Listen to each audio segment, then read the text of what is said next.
late-night drives, secret desires, and the dangerous attraction I couldn't resist. The hum of the street lamp outside my window is almost hypnotic tonight, a low, steady rhythm that makes my heart pound faster than usual.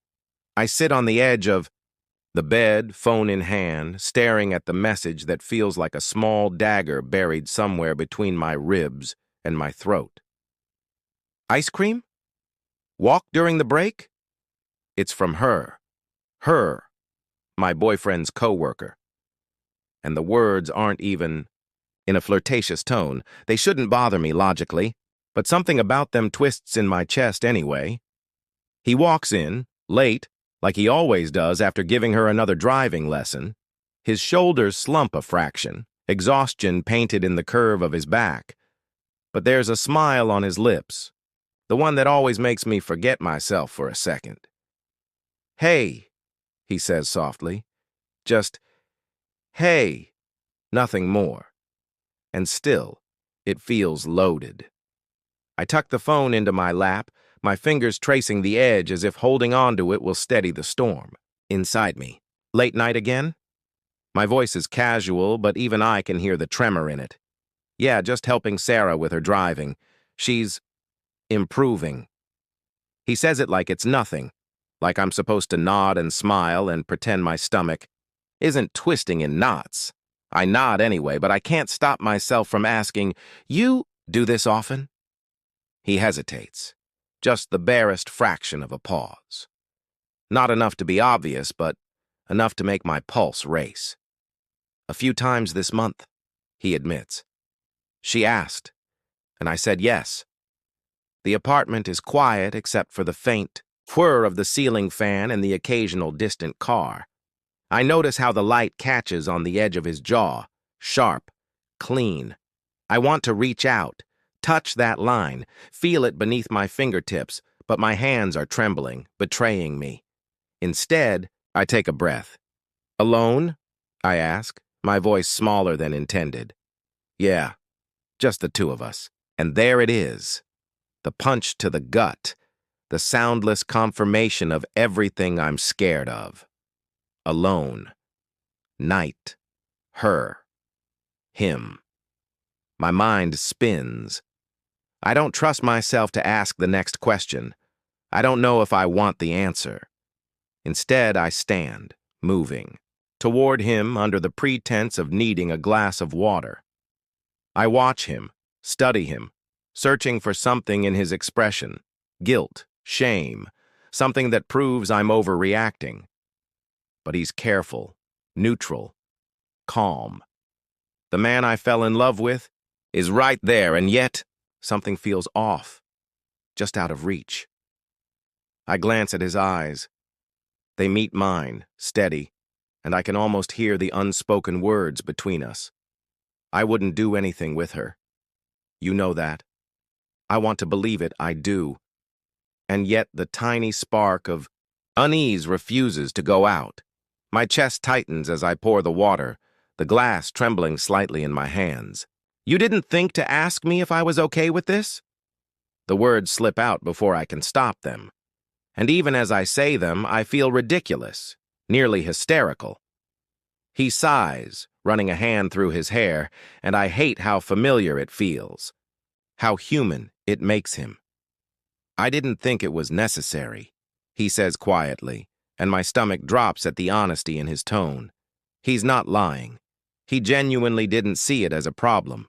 I bite my lip, trying to steady the whirlwind of emotion. Part of me wants to yell, to demand reassurance, to shake him and make him see my fear. Another part, the part that's always loved him, deeply and irrevocably, wants to curl into him and believe him anyway. I can feel the heat of him as he moves past me toward the kitchen. His shirt brushes my arm, light, electric. I step back instinctively, but my pulse has shifted, thrumming in response to the smallest contact. Why does my body betray me like this? Why does every nerve insist on remembering how much I love him, even when my mind screams suspicion? I glance at my phone again. The message still stares up at me, innocuous, teasing, harmless. or so it claims. But now it's mingled with a million what-ifs and maybes that curl around my thoughts like smoke. I'm desperate to believe him and terrified of what I might find if I don't.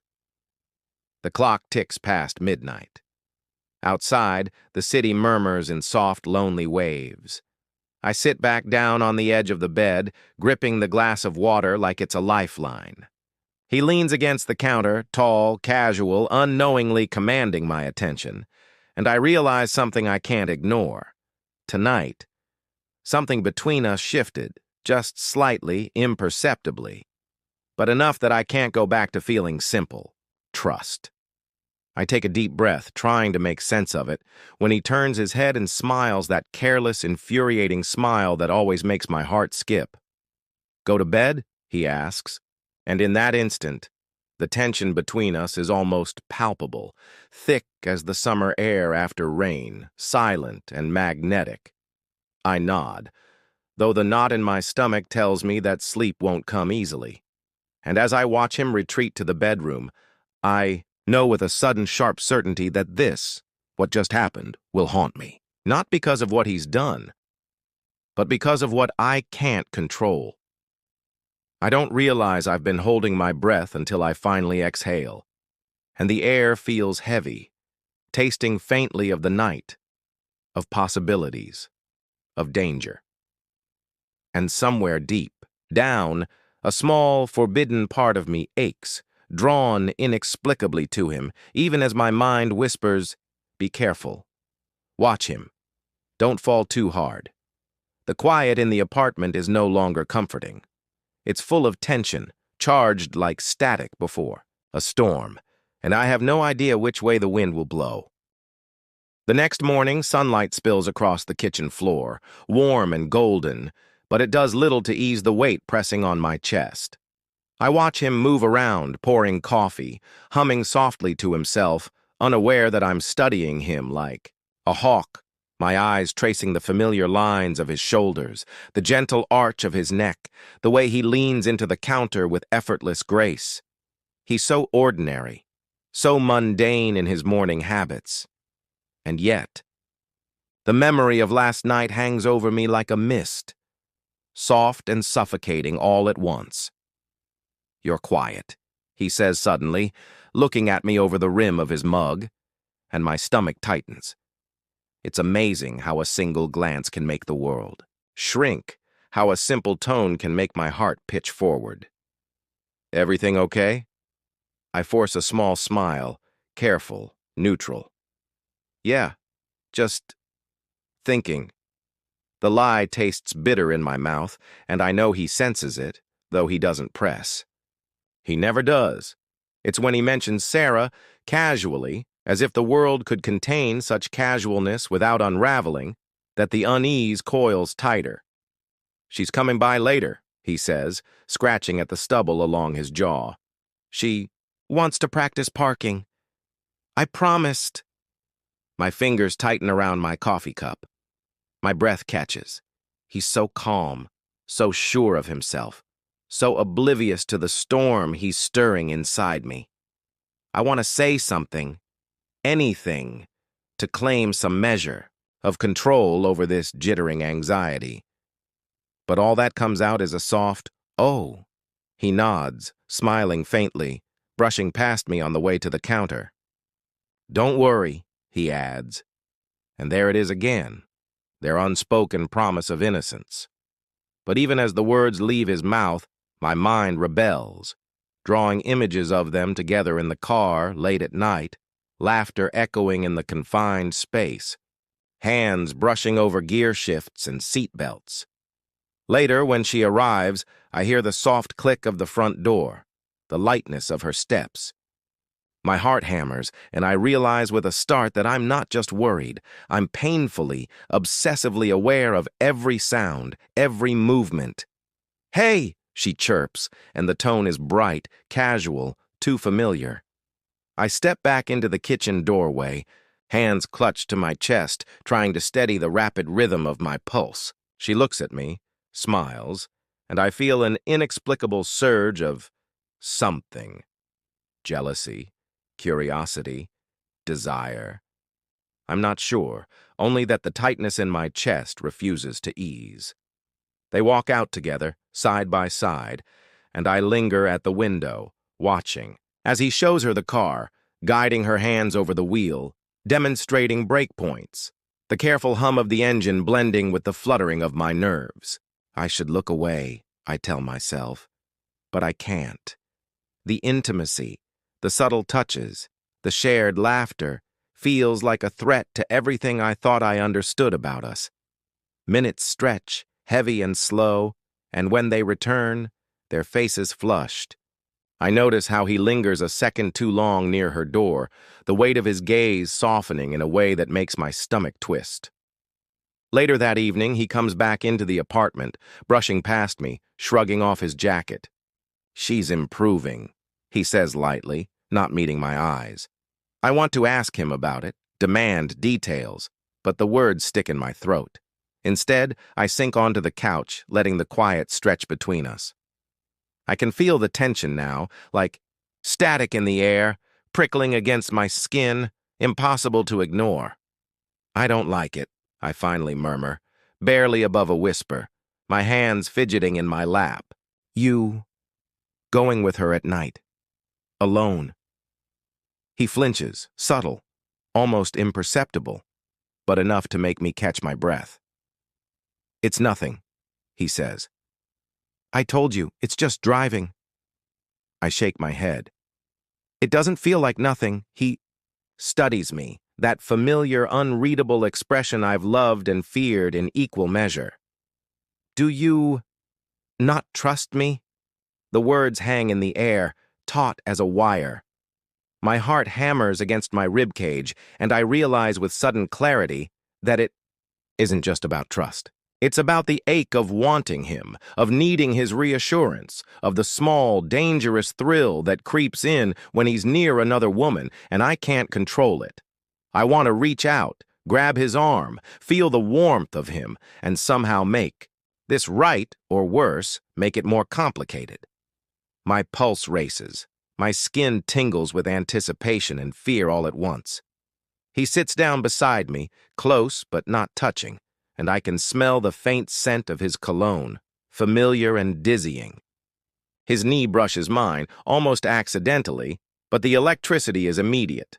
I pull back slightly, ashamed at the reaction I can't suppress, and yet drawn to it, mesmerized by the subtle power of proximity.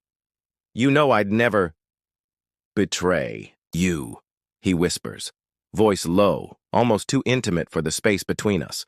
My breath hitches. My hands are trembling, and I feel a heat rising, impossible to ignore.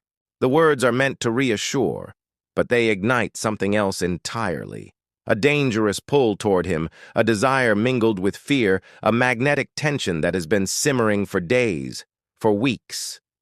And I realize, suddenly, that the late-night drives, the playful glances, the small, intimate moments, they're not just about her learning to park.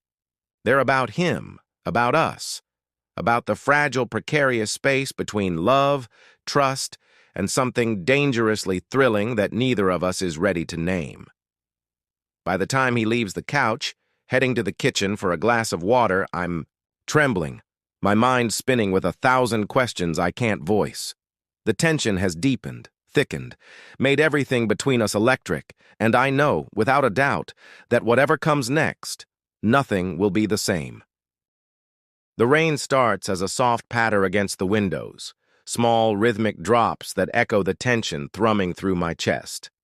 I sit curled on the couch, a blanket draped over my shoulders, listening to the sound and trying to steady the rapid tempo of my heart. He comes in from work, shaking off his coat, the wet strands of hair clinging to his forehead, and I feel that familiar pull, sharp and undeniable. He glances at me just for a moment, and something flickers in his eyes. A hesitation, a weight that makes the air between us crackle. "You okay?" His voice is soft, but it carries an edge I can't quite place. I don't know," I whisper, letting the words slip, unguarded, unplanned. And then I realize how dangerous it is to say that aloud, how it opens a door I'm not sure I want him walking through. He sits beside me slowly, careful, measured, but close enough that I can feel the warmth radiating from his body. His knee touches mine, almost accidentally, or maybe not, and a shock of awareness jolts through me. Every instinct is alert, every nerve alive with tension. I want to pull away, and yet the pull toward him is irresistible. "Talk to me," he murmurs, leaning slightly closer. His cologne is subtle but intoxicating, a mix of musk and something uniquely his own. I inhale sharply, trying to calm the storm inside me, but it only makes my pulse race faster. I saw the messages," I finally admit, my voice trembling. "The one about ice cream, the walks, and the driving lessons at night." My eyes flicker to his face, searching for a reaction, any sign of guilt, deception, or truth. He closes his eyes for a brief second, just enough that the moment stretches into something heavy and intimate. "I didn't mean to make you feel this way," he says, voice low, almost confessional. "It was just helping her. That's all. I swear." I swallow hard, my throat tight. "But I can't stop thinking about it, about her, about you being alone with her at night. I hate how much it affects me." The words are a confession, raw and unpolished, yet they feel strangely liberating, as if admitting it aloud unburdens some of the tension crushing me from the inside. He opens his eyes slowly, searching mine, and the look is unguarded, vulnerable. "I never wanted to hurt you," he says softly. "And if I did, even a fraction, I'd rather face it now than let it fester." The honesty in his tone pulls me closer, like gravity I can't resist. My hand brushes against his, tentative, almost testing the waters. He doesn't pull back. Instead, he lets our fingers touch, just barely, and the contact sends a ripple of warmth up my arm, a spark that makes it impossible to think clearly. "I want to trust you," I whisper, leaning closer, my breath mingling with his. "I do. But," my voice falters, caught between fear and desire. He tilts his head slightly, studying me with those eyes that always make me feel exposed, seen in a way no one else ever has. "But what?" he asks softly. But I can't stop imagining. My words fade into the space between us, vulnerable and open, heavy with tension. I don't finish the sentence, but he knows. He feels it. Then, as if drawn by the same invisible current, he moves closer, just a fraction, close enough that the warmth of his chest brushes mine. His hand finds mine fully, fingers intertwining, and I feel a shiver run through me, electric and immediate. I want to pull away, to retreat into reason, into logic, but every instinct tells me to lean into him, into this moment suspended between restraint and surrender. "I've wanted to touch you like this for days," he admits, voice low, almost a growl, and my heart threatens to escape my chest. "I've held back because I didn't want to cross a line, because I didn't want to hurt you, or myself." My breath catches. The words, the honesty, the raw emotion, all of it ignites something deep and forbidden, and I can't stop myself from leaning in closer. Our foreheads touch briefly, an almost kiss. The space between our lips, electric, charged, teasing the edges of what we both want, but aren't yet ready to give. "I need you to promise me," I murmur, voice trembling, "that nothing will ruin us, that what's happening here doesn't—" My words falter under the weight of my own desire, and he presses a finger gently to my lips, stopping me. "I promise," he whispers, and the sound alone sends a rush through me.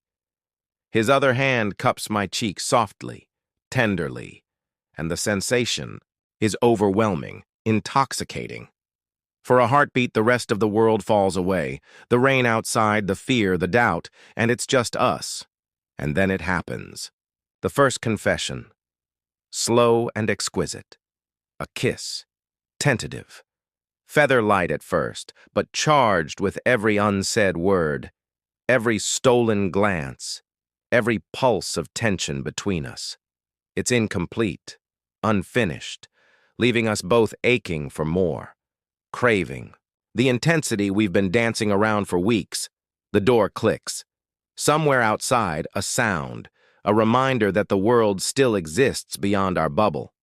We break apart, breathless, hearts racing, the ache of anticipation lingering between us. I rest my forehead against his chest, listening to the steady beat, realizing that the confession has changed something irrevocably.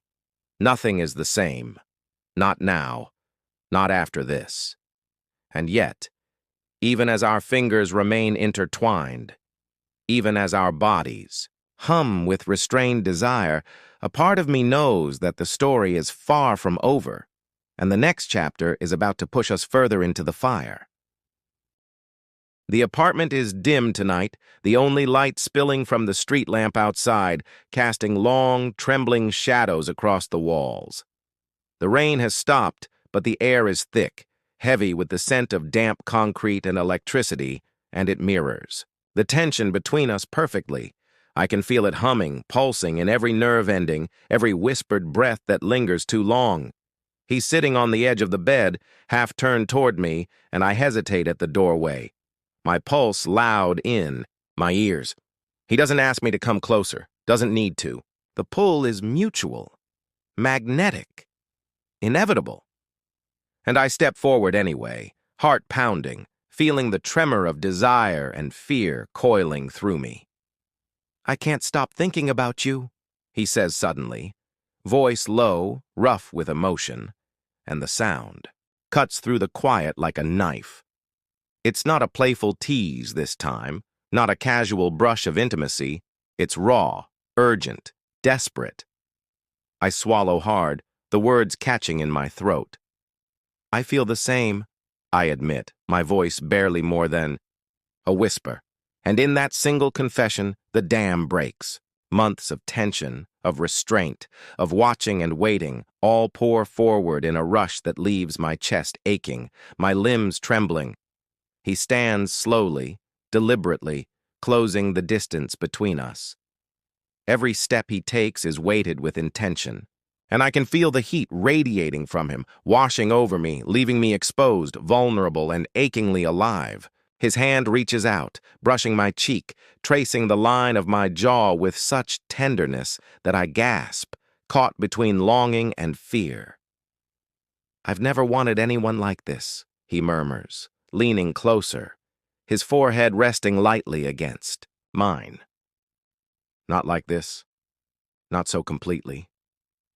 I tilt my head, pressing closer to him, letting the warmth of his body envelope me. And for a moment, I forget the world outside, forget the messages, the late-night drives, the whispers of jealousy that have haunted me for weeks. All that exists is him, the slow, intoxicating heat of proximity and the electricity between us. His hand moves to the small of my back, pulling me closer, and the contact sends shivers down my spine. I can feel the tension coiling in my stomach, the ache of desire mixing with the fear of what we're about to cross. "I can't stop," he confesses, his lips brushing against my temple, then my jaw, each kiss feather-light, teasing, setting fire to nerves I didn't know could burn so intensely. "I shouldn't," I whisper, even as I lean into him, letting my hands wander over the familiar lines of his shoulders, tracing the curves that make him unmistakably him. But I can't help it. The silence that follows is heavy, charged, as if the universe itself is holding its breath, watching the two of us teetering on the edge. And then he kisses me, slow, deliberate, consuming, and everything I've felt for weeks explodes in a rush of sensation. It's not just desire, It's trust, fear, longing, and relief all tangled together. My hands find his hair, threading through it, anchoring myself to him as if afraid that letting go would mean losing the moment entirely. We break apart for breath, our foreheads pressed together, hearts hammering in unison, and I realize I've never felt this raw, this unguarded with anyone. The world outside has vanished, leaving only the ache and thrill of proximity, the unbearable intimacy of shared vulnerability. I'm scared, I admit, voice trembling, barely audible. Scared of how much I want you, and how much I don't know what's going to happen next. His eyes soften, filled with an emotion so deep it makes my chest tighten. I'm scared too, he whispers. But I can't fight this anymore. I don't want to. The words hang between us heavy and honest, and I feel the truth of them settle in my chest. We're standing at the precipice, the line between restraint and surrender blurred by every touch, every whispered confession, every heartbeat that quickens in tandem. I reach up, tracing the curve of his face with a trembling hand, feeling the warmth of his skin under my fingertips, and he leans into it, closing his eyes. Don't hold back, he breathes, voice low, almost a plea. Not now.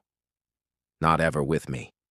The intensity between us crescendos, not in haste, not in recklessness, but in the slow, deliberate surrender to the connection that has been building for months. Every brush of skin, every lingering touch, every sigh and whispered word binds us closer, leaving nothing hidden, nothing unspoken.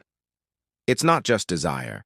It's confession, trust, and a raw, aching need that can't be denied. And then, just as the moment threatens to consume us entirely, the sound of a distant car horn, a knock at the door, reminds us that the world still exists. We break apart reluctantly, eyes locked, hearts still hammering, breaths ragged. The intensity lingers, thick and potent, a promise of what's to come, of the truth we've finally admitted to ourselves. He cups my face one last time, brushing his lips against mine in a soft, lingering kiss that carries everything we've been holding back. We can't go back, he murmurs. Not after this. I nod, chest heaving, knowing he's right. And even though we've been forced to pause, to step back from the edge, the bond between us has been irrevocably altered. The tension, the desire, the unspoken confessions, they've broken through, leaving us exposed, vulnerable, and achingly alive in a way that nothing else could. Tonight, nothing else matters. Not the messages, not the driving lessons, not the outside world. There is only this, us, and the knowledge that the next time we allow ourselves to cross that boundary, everything will change forever. The apartment is silent tonight, but the silence is electric, charged with the remnants of tension and desire that have been simmering for weeks. I stand by the window, rain streaking the glass like shattered glass catching the city lights, and watch the world blur outside. But I'm not thinking of the street or the cars or the quiet drizzle. I'm thinking of him, every glance, every brush of skin, every word we've left unsaid until tonight. He appears behind me, close enough that I can feel the heat of his body, the steady rhythm of his pulse pressing against my back. I turn slightly, catching the curve of his jaw, the depth in his eyes, and my chest tightens. It's a magnetic pull I can't resist. You're thinking about him again, he teases softly, and my stomach flips. No, I whisper, shaking my head. Only you. And I mean it.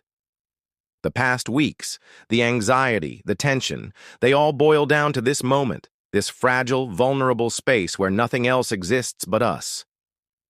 He takes my hand, fingers threading through mine, and leads me to the center of the room. Every step is deliberate, charged with intimacy, a silent acknowledgement that tonight, everything changes. I don't want to fight it anymore, he murmurs, voice low, roughened by emotion. Not with you, not with myself. I closed the distance between us, letting my hands brush his shoulders, tracing the lines of his back, feeling the warmth beneath my fingertips. He leans into the touch, sighing softly, and the sound ignites something deep inside me, a need, a longing, a surrender I've been holding back for too long.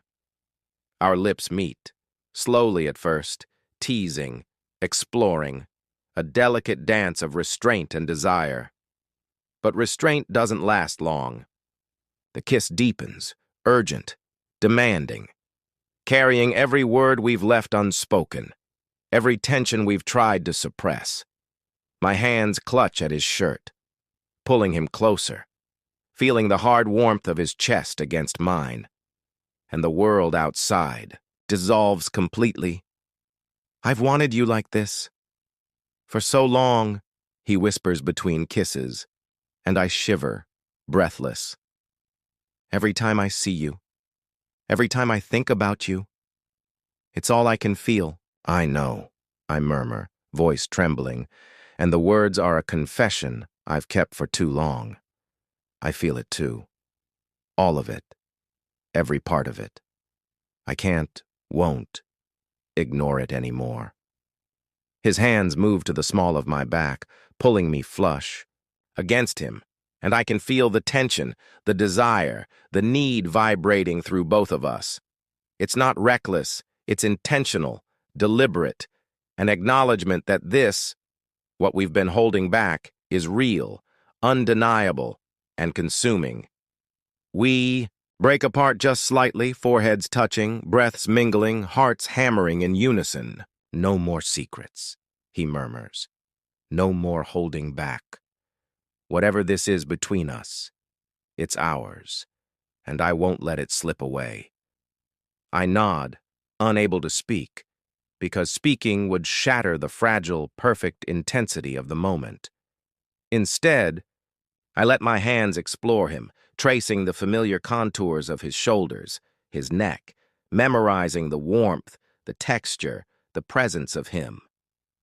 He responds in kind, fingers brushing over my arms, my back, grounding me, tethering me to him in a way that is at once comforting and intoxicating. The kiss deepens again, slower this time, savoring, drawing out the ache we've both carried for weeks. I feel the heat of him everywhere, in the press of his chest, the warmth of his hands, the tension in his gaze. It's more than desire. It's confession, trust, surrender, and acknowledgement of the bond we've been dancing around for too long. I'm yours, I whisper against his lips, and the words are raw, unfiltered, and final. Completely. And I'm yours, he breathes back, and the sincerity in his tone makes my knees weak. He cups my face, tilting my head slightly, eyes searching mine as if asking permission I've already given. Every lingering touch, every brush of skin, every whispered word binds us closer, irrevocably, in a way that leaves nothing unspoken. The world outside ceases to exist entirely. There's only him, me, and the shared understanding that the fire between us cannot be ignored, cannot be denied. It's slow, deliberate, a dance of emotional surrender as much as physical intimacy. Every movement a testament to the trust we've built, the desire we've restrained, and the love that has been quietly growing underneath it all. Finally, we pull back, breathless, foreheads resting together, hearts still racing, fingers entwined. The tension that has defined the past weeks has dissolved, leaving a profound closeness in its place. His lips brush mine once more in a soft, lingering kiss, a seal on everything we've confessed, a promise of what comes next. I've never felt anything like this, he murmurs, voice thick with emotion. I don't want to imagine life without this. Without you. Neither do I whisper, resting my head against his chest, listening to the steady drum of his heartbeat. And in that moment, I know it's true. We've crossed a line, yes, but it's a line that has brought us closer than we ever could have imagined. Outside, the rain has stopped, leaving the city washed clean, the night calm and quiet. Inside, everything feels infinite.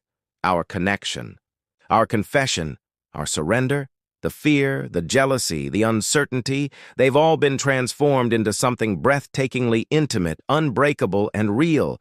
And as I close my eyes, holding him close, I realize that this, the intensity, the trust, the raw honesty, is what love is meant to feel like. Breathless, magnetic, consuming.